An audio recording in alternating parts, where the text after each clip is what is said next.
Welcome back to the deep dive. Today we're diving into something that most people probably don't even think about until it's too late, exposed tooth roots. And actually, you've given me a ton of stuff to work with, so it seems like you've been doing your research on this one. You're right. It's not exactly a glamorous topic, is it? But hey, dental health is important. More people than you'd think have exposed tooth roots and just don't even realize it. You're kidding. Yeah. Really? I guess we don't usually spend that much time staring at our gums in the mirror, huh? But for those of us who might not be totally up on our dental anatomy, could you give us a quick breakdown? Like, what are we actually talking about when we say exposed tooth roots? Okay, so basically every tooth has two main parts, right? You've got the crown, which is the part you can see, all nice and white and covered in enamel, that super tough protective layer. Then you've got the root. That's the part that's normally hidden below your gum line, anchoring the tooth to your jawbone. So when we talk about exposed tooth roots, it just means that for whatever reason, your gums have receded, kind of like the tide going out on the beach, and now a bit of that root is peeking out. Okay, that makes sense. So the gums are supposed to cover up the whole tooth except for the crown, but that doesn't sound great. I mean, I'm guessing it's more than just a cosmetic thing, right? Yeah. You got it. Remember how I said the crown has that super strong enamel? Well, the root's surface is a different story. It's covered in something called cementum. And cementum, it's a lot more porous. Think of it this way. Enamel is like a smooth, shiny shield, but cementum is kind of like, well, cement, bit rough, has those tiny holes in it. Makes sense. So what happens when that cementum, with its little holes, is left out in the open because of the gums receding? Well, you're essentially taking away that protective barrier, right? So now all that stuff in your mouth, hot coffee, cold drinks, sugary treats, acidic things, they can get right into those tiny holes in the cementum.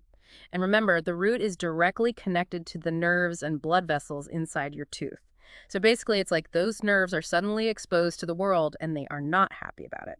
Ouch. Yeah, that makes a lot of sense. And I bet that's where the sensitive teeth thing comes in, right? Yeah. I know that's one of the things we've got listed here. Like, suddenly that ice water is a lot less refreshing. Exactly. Yeah. Have you ever, winced taking a sip of something super cold or biting into something hot? That's sensitivity. It's one of the most common and earliest signs that something's up. Those nerves are basically screaming, saying, hey, we're not meant to be out here in the open. Wow, makes total sense. And I see we've also got things like bleeding gums on the list, even loose teeth, and sometimes just this vague feeling that something's off. But, here's what I thought was really interesting. Some people, they don't have any noticeable symptoms at all, at least not at first. You're preaching to the choir. That's exactly why seeing your dentist regularly is so important. It's like that old saying, an ounce of prevention. Is worth a pound of cure. Yeah, I've heard that one. It's true, though, especially with this. By the time you actually start feeling those symptoms, the problem could be way worse than it needed to be. Okay, so that's kind of scary if we could be walking around with this ticking time bomb in our mouths and not even know it. Yeah. So let's get into the why. Like, what actually causes exposed tooth roots in the first place? We've got a bunch of potential culprits listed here. Some of them seem pretty straightforward, like just getting older. Things wear down over time, right? But then there are some surprises in here, too. Oh, tell me about it. You wouldn't believe how many people are shocked when they find out that something as simple as brushing their teeth the wrong way could be part of the problem. Right. Aggressive brushing. I'll admit, I've definitely been guilty of that myself. Thinking the harder I scrub, the cleaner they'll get. What's the big deal? Well, imagine taking, a Brillo pad to a delicate surface. You're going to wear it down eventually, right? Oh, Our gums are more fragile than we realize. If you're brushing too hard or even using a toothbrush with bristles that are too stiff, it's like you're slowly but surely scrubbing away at your gum tissue. And over time, that can lead to gum recession, those gums pulling back, which of course leaves those roots exposed. okay, noted. So gentler approach, Right. softer bristles. Got it. But it's not just about how we brush, is it? I mean, we've got gum disease on the list here, grinding our teeth. Even having misaligned teeth can play a role. That's exactly it. And this is where it gets really interesting because a lot of times exposed tooth roots, they're not the main problem. They're like a symptom of something bigger going on. Take gum disease, for instance. It all starts with that sticky film called plaque building up on our teeth, the stuff your dentist always nags you about. But if you don't stay on top of it, if you're not brushing and flossing regularly to remove that plaque, it hardens into tartar, which basically sets up shop below the gum line. And that tartar, it irritates your gums, causes inflammation. That inflammation is what eventually leads to the gum recession, and you guessed it, the exposed roots. Wow, so it's like this whole domino effect. You ignore those early signs of gum disease, like a lot of people just think bleeding gums is no big deal, but it can escalate and lead to way bigger problems down the line. Exactly. And it's not just gum disease. Think about it. If your teeth are misaligned, they can put uneven pressure on different parts of your gums. That makes those areas more vulnerable to recession, too. And then there's teeth grinding. A lot of people do it in their sleep without realizing. All that force, night after night, it wears down the gum tissue just like aggressive brushing does. Man, who knew there were so many ways we could be sabotaging our own mouths?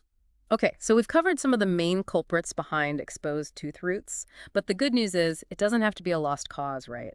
We've got a whole range of treatments listed here, everything from simple cleanings to some scarier sounding stuff like gum grafts. That's right, there's no one-size-fits-all solution, right? It all depends on how bad the damage is and what's causing it in the first place.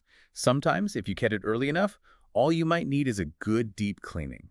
Okay, so when we say deep cleaning, are we just talking about like the regular cleaning we get at the dentist, but, deeper? It's a little more involved than that. It's actually two procedures, scaling and root planing. Scaling is basically getting rid of all that plaque and tartar, that really stubborn stuff, from below the gum line. Your toothbrush can't reach down there, right? It's like a deep clean for your gums. And then root planing, that's all about smoothing out the surfaces of the roots. Makes it way harder for that nasty bacteria to stick around and cause more trouble. So it's like you're hitting the reset button on your gums, Yeah. giving them a chance to recover. Makes sense. But what if it's gone beyond that? Like, what if there's actual gum recession? Well, in those cases, we might have to look at something like a gum graft. Yeah, those have come up. Honestly, though, the whole concept kind of freaks me out a little. What exactly is involved there? So basically, a periodontist, that's a dentist who specializes in gums, they'll take a little bit of tissue from somewhere else in your mouth. A lot of times it comes from the roof of your mouth, the palate. And they use that to rebuild the gum line around the exposed root. I always wondered why they use the roof of the mouth. What's so special about that area?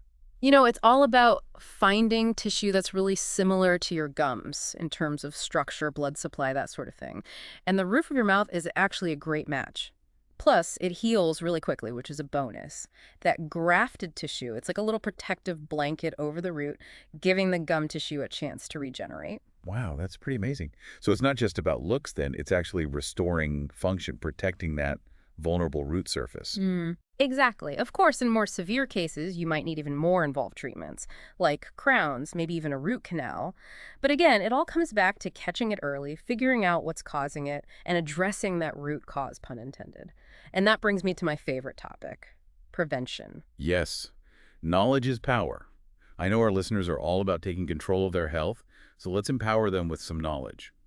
What can we actually do to prevent exposed tooth roots in the first place? Well, you know the basics, right? Brushing twice a day, flossing every day, those are non-negotiable. But remember our chat about aggressive brushing. It's all about being gentle. Use a soft bristled brush and think of it like you're massaging your gums, not scrubbing them raw. And honestly, don't underestimate the power of flossing. It gets into those tight spaces that your toothbrush just can't reach, gets rid of that plaque before it turns into tartar. All right, ditch the steel wool, make friends with the floss. What else have we got? This one's huge. See your dentist regularly. I know, I sound like a broken record, but seriously, your dentist can spot those early signs of gum disease, misalignment, even grinding, way before you probably even notice anything's wrong. And trust me, it's way easier to deal with these things when they're small, before they turn into big problems. And of course, it goes without saying, if you smoke, quit. Smoking is like public enemy #1 for your oral health. It speeds up all those nasty things like gum disease and, yes, exposed tooth roots. So basically, good hygiene keeps those gums healthy and prevents gum disease, which we now know is a major player in this whole exposed root situation. Regular checkups, that's about catching those sneaky issues like misalignment or grinding before they wreak havoc. And ditching those bad habits like smoking, that's just giving your mouth the best possible chance to thrive. You got it. It's all connected. Your oral health is not some separate thing. It's part of your overall well-being. Man, I've learned so much today. It's crazy how we just kind of take our oral health for granted sometimes. We often think of things like braces as being for kids or teenagers, but after this conversation, I'm starting to think differently. I mean, if having crooked teeth can contribute to exposed roots later on, maybe getting things straightened out as an adult isn't just about having a pretty smile. It could be an investment in our long-term oral health. Something for our listeners to chew on, right? No, you're getting it. An ounce of prevention is worth a pound of cure. Never forget that. Couldn't agree more. So listeners, if you haven't booked that checkup yet, what are you waiting for? Brush up on those healthy habits and remember a healthy smile is a happy smile. Thanks for joining us for this deep dive into the fascinating, if slightly terrifying, world of exposed tooth roots. See you next time, and until then, keep exploring, keep learning, and keep those smiles shining bright.